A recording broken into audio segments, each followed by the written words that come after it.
Tadi sentuh tentang perjuangan seseorang nak berubah daripada homoseksual tadi, cari penghijrahan, cari taubat dan nak diterima oleh Allah. Tapi cabaran dalam penghijrahan tu, terutamanya dari segi persekitaran kita, mempengaruhi, sangat mempengaruhi. Adakah lepas kita bertaubat nasuha, kita ambil penghijrahan itu, adakah persekitaran kita, kawan-kawan kita, lifestyle kita pun kita kena ubah 100% atau bagaimana pendapat Ustaz? Satu soalan yang sangat baik dan relevan sekali. Kita kalau sesuatu itu tidak baik, kita kena ubah ke arah yang baik. Kalau yang sudah baik, kita kekalkan, tidak mengapa. Contohnya, kita ingin berubah daripada seorang yang homoseksual tadi kepada yang baik, maka dia tidak boleh tidak, dia mesti mengubah cara lifestyle kehidupannya.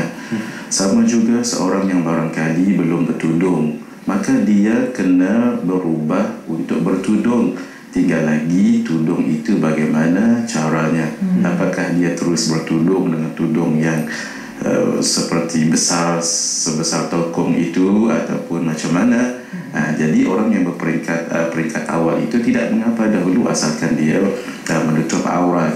Maka nanti akhirnya insyaAllah dia menutup dengan cara yang lebih sempurna. Jadi bermakna kalau umpamanya pergaulan dengan rakannya itu tidak memudaratkan, silakan sahaja dengan hubungan rakannya itu.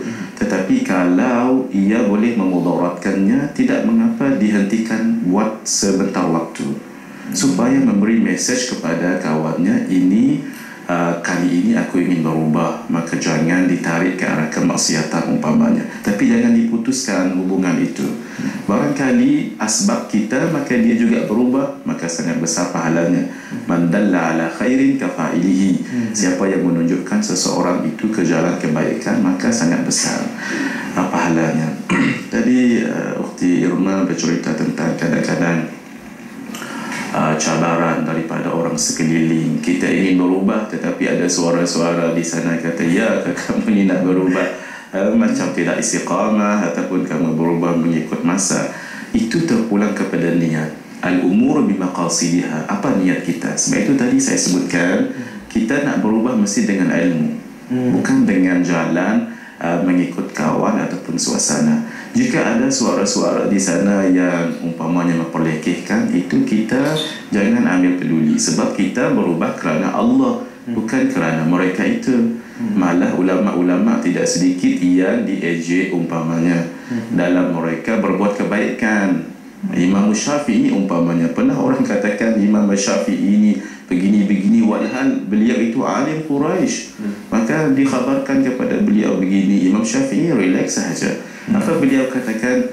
Qad qila anna Allah du waladin wa anna khairal khalqi qad kahala ma salima Allah min bariyatihi wala nabiyyu huda kaifa ana. Allah sahaja dikatakan punya anak.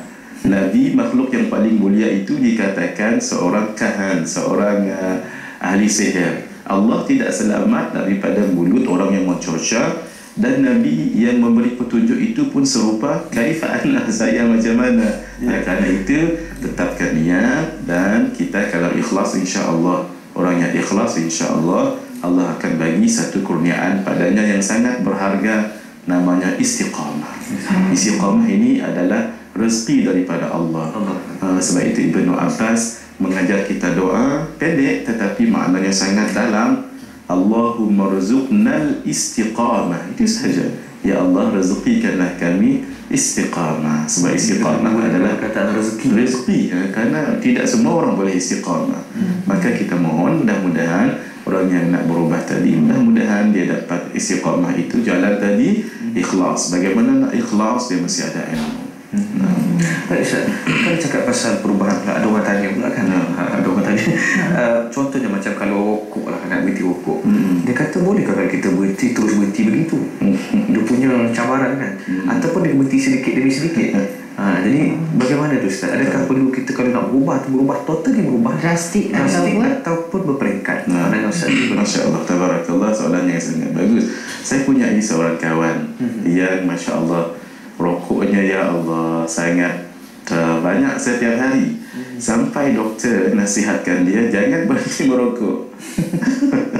tetapi hendaklah kamu kurangkan. Maka dalam hal sebegini kita bertanya dengan orang yang alim dalam babnya. Kalau orang yang beragama, orang agama, kita tanya orang yang tahu tentang agama. Fas'alu ahla dzikri in kuntum la ta'lamun. Maka hendaklah kamu tanya orang ahli zikir dalam bab agama itu kalau kamu tidak tahu. Tapi dalam bab kedoktoran, kalau doktor itu memang alim dan dia sangat menguasai bidang kedoktorannya, dia menasihat sedemikian khair sahaja kita ikut. Bermakna jangan terus berhenti. Doktor itu katakan boleh memudaratkan. Saya pun tidak faham motivasi dalam badannya ataupun sebagaimana, tapi tidak mengapa. Jadi kita kurangkan sedikit demi sedikit, maka akhirnya yang sedikit itu menjadi tabiat. Ini disebut di dalam kitab Penawar Bagi Hati oleh Syekh Abdul Qadir Al-Mandili Al-Makki Al-Mandili Al-Indonesi. Sangat bagus sekali untuk tabiat orang yang selalu kuat makan. Maka bagaimana hendaklah dia setiap hari itu kurangkan makannya, bukan terus tidak makan, kurangkan. Akhirnya tabiat sedikit itu akan menjadi suatu tabiat pada dirinya. Sama juga merokok tadi, sedikit, insya-Allah akhirnya dia akan berhenti, insya-Allah. Semoga kita terasa hati. Praktis jalan sedikit. InsyaAllah. Mana tak perlulah kata kalau nak berubah tu kena drastic terus, immediately. Maknanya tak apa, perlahan-lahan jadi hasilnya tu positif dan tercapai. Ya, insyaAllah. Okay, seterusnya nak tanya pasal hati kita. Okay, itu kita cerita pasal orang yang nak berubah, orang yang nak berubah dalam berpingkat-pingkat. Tapi bagaimana orang yang hatinya terlalu keras, terlalu hitam. Kita tengok pun kita rasa macam ya Allah, kesihannya dekat dia, kita nak tolong dia, nak bantu dia, tapi mungkin kalau dia kebenaran depan mata pun dia masih lagi boleh tolak ke tepi. Jadi kita sayang pada dia, kita tak nak tengok dia terus hanyut begitu kan.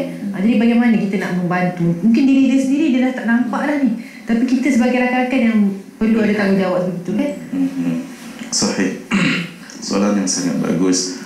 Apabila membicarakan tentang hati ini satu yang rumit, sebab hati itu adalah urusan Allah dan memang sangat rumit urusannya. Jadi ulama hanya memberi kita jalan bagaimana untuk kita sampai boleh membetulkan hati. Saya sangat tertarik tadi bila kita membicarakan tentang penyakit yang zahir, kita akan jumpa pada doktor di klinik ataupun di hospital. Kalau ada masalah pada penyakit yang batin, nak jumpa dengan siapa? Dia kena jumpa dengan doktor hati juga. Doktor hati itu tidak semua orang. Mohon maaf sahaja, walaupun namanya ustaz, walaupun namanya ulama, tidak semua yang boleh tahu tentang penyakit-penyakit hati. Demikian ilmu apa yang ada kaitan dengan hati itu? Maka dijawab adalah ilmu tasawuf. Maka orang yang sebegini tadi, pertama sekali dia kena mesti mencari doktor yang benar, betul. Kalau dia sakit perut, jangan pergi jumpa dengan doktor hayawan. Kalau dia ingin baiki rumah, jangan pergi jumpa orang yang pandai komputer, expert komputer. Sebegitu juga orang yang tahu sakit hati dan dia ingin berubah, dan kadang-kadang dia tidak tahu dia berada di dalam kejahilan, kesesatan. Orang itu mesti segera pergi kepada doktor yang pakar dalam bab hati. Maka jumpalah ustaz-ustaz ataupun alim ulama, syekh ataupun guru-guru yang tahu dalam bab hati ini. Sebab apa?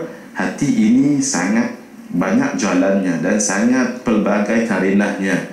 Mesti kita tahu. Ulama menyarankan kita paling kurang untuk kita baca buku-buku tasawuf yang ringan-ringan dahulu. Jangan baca buku yang dalam-dalam, Futuhat Makkiyah, Hikam, itu semua buku tasawuf itu harus kita fahamnya. Dia ada peringkat. Pertama yang surface di atas itu. Ini kalau kita pakai tidak pakai equipment untuk kita berenang pun khair sebab hanya di atas. Ada satu lagi kitab tasawuf yang levelnya di tengah itu. Ini kena pakai smuggling, kena pakai whatever lah.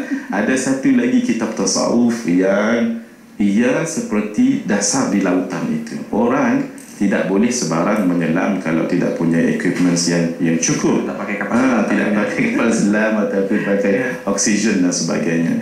Karena itu untuk orang yang ingin berubah ini tadi, saya sarankan buku yang paling asas dalam bab tasawuf ini, bacalah dahulu buku Penawar Bagi Hati karangan Syekh Abdul Qadir bin Abdul Muttalib Al-Indonesi Al-Mandili, orang Mandailing, Al-Makki, sebab beliau lama duduk di Makkah. Jadi orang sebegini tadi, dia mesti ada satu perasaan ingin berubah. Walaupun kita bagi dia nasihat, kita bagi dia pengajaran, tetap juga dia tidak mahu. Jadi dia sendiri itu mesti ada kesedaran, awareness untuk berubah. Tetapi kita sendiri nak approach dia, kita kan tadi kesihan lihat dia dalam keadaan sesat ataupun dalam keadaan kejahilan, kita nak approach dia itu. Nak approach dia itu pun mesti ada jalannya. Ud'u ila sabili rabbika bil hikmati wal mau'izatil hasanah wajadilhum billati hiya ahsan. Hendaklah kita dengan jalan penuh dengan hikmah. Kita sendiri kawan rapat umpamanya, jangan terus dikatakan ini berdosa, kamu masuk neraka, dipanggang dalam neraka dan sebagainya. Tidakkah kamu takut semua itu? Maka ada jalan. Jalannya itu ada di dalam ilmu dakwah.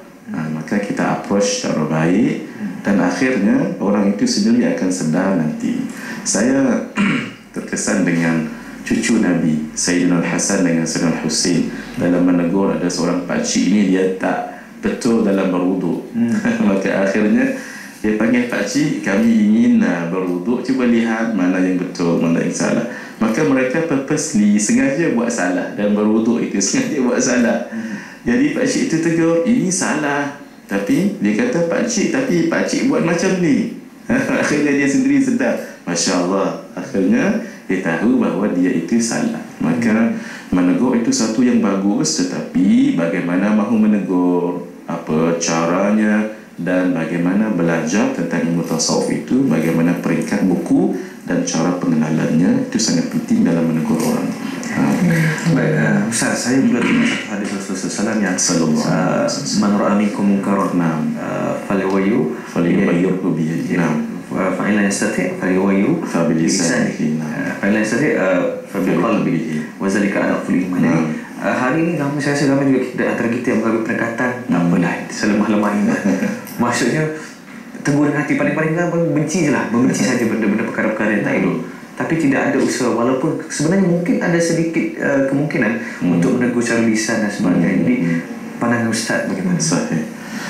Satu yang sangat relevan dalam masyarakat, Nabi SAW bersabda, Man ra'a minkum munkaran falyughayyirhu biyadihi fa in lam yastati' fa bilisanihi fa in lam yastati' fa biqalbihi wa dhalika adhaful iman. Dan barang sesiapa di antara kamu yang melihat kemungkaran, maka cegahlah ia dengan tangannya. Sebagian ulama menafsirkan dengan kuasanya.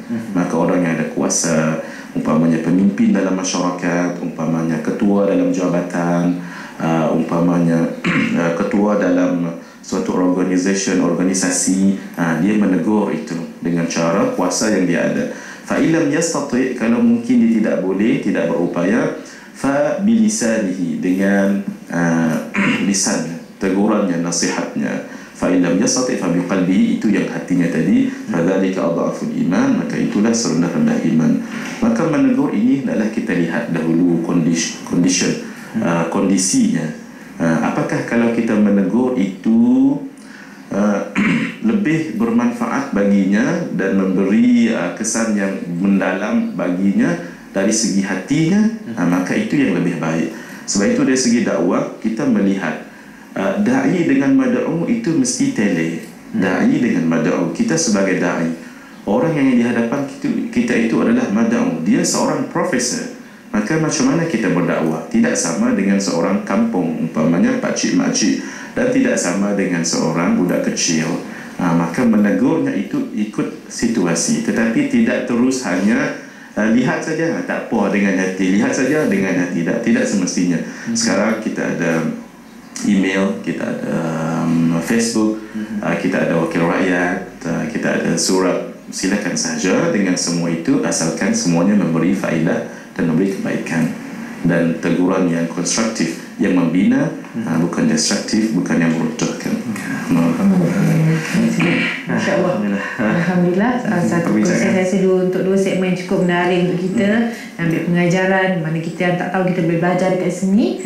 Walaupun singkat tapi saya rasa cukup memberi kesan mendalam sebenarnya bagi mereka yang nak bertaubat. Sesungguhnya rahmat Allah itu sangat luas, dan Allah maha menerima taubat.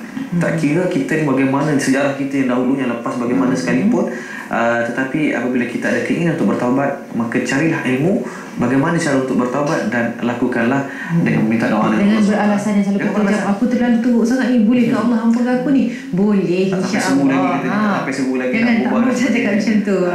Tapi kita kena mohon pada Allah SWT, semoga Allah berikan hidayah pada kita dan berikan kita kekuatan untuk melakukan perubahan. Baik, kita ucapkan terima kasih kepada Ustaz Mahathir Haji Jul, pensyarah di Jabatan Ilmu Wahyu dan Warisan UIAM Petaling Jaya. Terima kasih Ustaz atas perkongsian. Barakallahu fiik. InsyaAllah kita nak beristirahat seketika dan kembalinya nanti. InsyaAllah. Kita akan jumpa sekejap lagi. Baik.